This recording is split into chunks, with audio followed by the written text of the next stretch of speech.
Everyone, this is basic to advance series का part 2 and first part में हमने practice की थी लाइंस। हर डायरेक्शन के अंदर लाइंस की प्रैक्टिस की थी। अगर आपने वो वाली वीडियो नहीं देखी है देन पहले आप वो वाली वीडियो देख लो एंड उसके बाद ये वीडियो देखना। पहले उसकी प्रैक्टिस करने के बाद ही जो मैं इस वीडियो में करवाऊंगी वो आप सीख पाओगे। तो उस वीडियो में हमने लाइंस की प्रैक्टिस की थी, कर्व लाइन की एंड सर्कल्स की हमने फर्स्ट पार्ट में की थी एंड ये है हमारा पार्ट 2। कुछ मैंने ऑब्जेक्ट ड्राइंग भी बताई थी उसमें। सो पार्ट 2 में हम कुछ बेसिक रैंडम शेप्स की प्रैक्टिस करेंगे। लाइक आपको उसके लिए चाहिए पेंसिल, मार्कर, इरेज़र एंड एक इस तरीके का ट्रांसपेरेंट पेपर। इसके बाद आपको एक रैंडम शेप बनानी है एंड ये बात का ध्यान रखना है कि वो किसी की तरीके का मतलब लगना नहीं चाहिए। वो शेप बिल्कुल रैंडम होनी चाहिए। ऐसा ना हो कि आपने या तो कोई फ्लावर की जैसी बना दी हो या फिर कोई कप हो, कुछ भी ऐसी चीज़ जिसको देख के आपको लगे कि हाँ ये ऐसी शेप बन रही है। एंड फिर आपको अपने माइंड से कोई भी मेज़रमेंट लगा के किसी भी तरीके से आपको दूसरी जगह पे इस चीज़ को कॉपी करना है। इसी शेप को दूसरी जगह पे आपको कॉपी करना है। लाइक जैसे मैं लाइंस लगा रही हूँ रेफरेंस के लिए, उसी तरीके से आपको इधर साइड में पहले इस शेप के ऊपर लगानी है जो आपने बनाई है एंड फिर उसको इधर साइड में वही शेप आपको यहाँ बनानी है पहले। एंड फिर आपको वो पार्ट जिस जिस लाइन में जो पार्ट आ रहा है आपको उसको देख के उसी तरीके से वहाँ पे ड्रॉ करना है। सो आपको इस शेप को ऐसे यहाँ पे कॉपी करने की कोशिश करनी है एंड अगर बीच में गलतियाँ भी हो जाती हैं तब आप उसको इरेज करके दोबारा कर सकते हो। पर आपको पूरा ऐसा ट्राई करना है कि आपने बिल्कुल प्रॉपर बना दिया है एंड उसके बाद आपको ज़रूरत पड़ेगी उसको चेक करने की। ठीक है, मतलब कि जब आप क्लास में स्टडी कर रहे हो या फिर कोई टीचर आपको पढ़ा रहा है उस टाइम पे तो आप उनसे पूछ सकते हो कि मेरा सही बना है या नहीं है। लेकिन जब आप खुद अकेले प्रैक्टिस कर रहे हो उस टाइम पे भी तो आपको ज़रूरत होती है इस चीज़ की कि कोई मुझे गाइड करे या फिर मुझे कोई बताए कि मैंने सही करा या नहीं।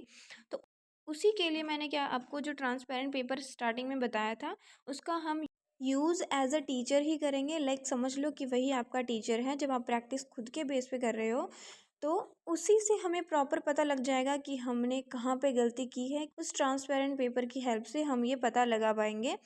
पहले आपको ये रैंडम जो हमने शेप बनाई है इसको इधर साइड में कॉपी कर लेना है एंड उसके बाद हम उसको चेक करेंगे।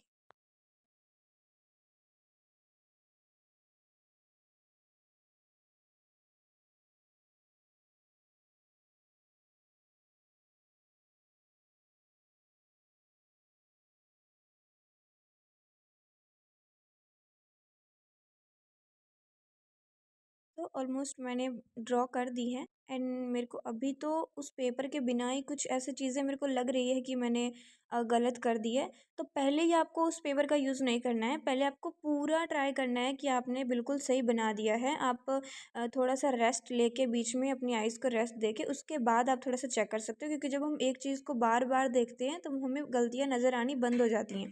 दैट्स वाई आपको थोड़ा सा रुक के एंड फिर उसको देखना है, तब आपको सामने ही गलती दिखाई दे जाएगी। तो आपको प्रॉपरली अपनी तरफ से 100% देने के बाद आपको उसको चेक करना है। अब मुझे लग रहा है कि मैंने ये ठीक ठाक बना दिया है। तो अभी हम इसको चेक करेंगे। आपको क्या करना है, पहले जो हमने स्टार्टिंग में जो शेप बनाई थी उसके ऊपर आपको इसको रखना है एंड फिर मार्कर की हेल्प से आपको ये शेप ट्रांसपेरेंट पेपर के ऊपर ड्रॉ करनी है। लाइक जैसे मैं ड्रॉ कर रही हूँ उस तरीके से। अभी तक तो आपको समझ में आ ही गया होगा कि हम आगे क्या करने वाले हैं। यहाँ से इस पेपर को हटा के एंड जहाँ पे हमने कॉपी किया है उसके ऊपर रख के हम उसको चेक करेंगे कि हमने वो प्रॉपर बनाई है या फिर नहीं। अभी हम देख सकते हैं कि एक मेरी यहाँ गलती है, यहाँ से मैंने थोड़ा सा नीचे ज़्यादा कर दिया है एंड इधर से गलती है।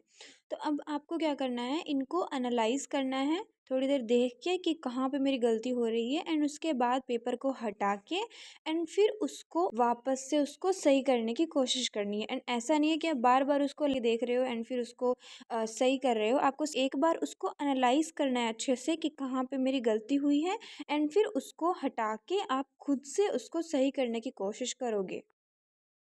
मैंने यहाँ पे काफ़ी हद तक सही बना दिया है एंड अभी हम उसको दोबारा से चेक करेंगे एंड यू कैन सी कि मैंने ठीक ठाक इसको ड्रॉ कर दिया है एंड इसमें बहुत ज़्यादा डिफरेंस नहीं आ रहा है। इसी तरीके से आपको अलग अलग रैंडम शेप्स ड्रॉ करनी है एंड फिर उनको कॉपी करने की कोशिश करनी है, ठीक है। एंड इस तरीके से आप उनको चेक कर सकते हो। एंड ये चीज़ों की प्रैक्टिस मैं इसलिए करवा रही हूँ ताकि आपको चाहे कुछ भी सामने सामान रखा हो, चाहे कोई कप हो, प्लेट हो, ग्लास हो, कुछ भी हो, तो आप उसको अच्छे से कॉपी कर पाओगे या फिर आप बोल सकते हो कि आप उसको अच्छे से ड्रॉ कर पाओगे। दैट्स वाई ये शेप्स की हमें पहले प्रैक्टिस करनी ज़रूरी होती है। So that's it for today. आपको ये सारी प्रैक्टिस करनी है and stay tune for next part. Thank you so much for watching. Bye.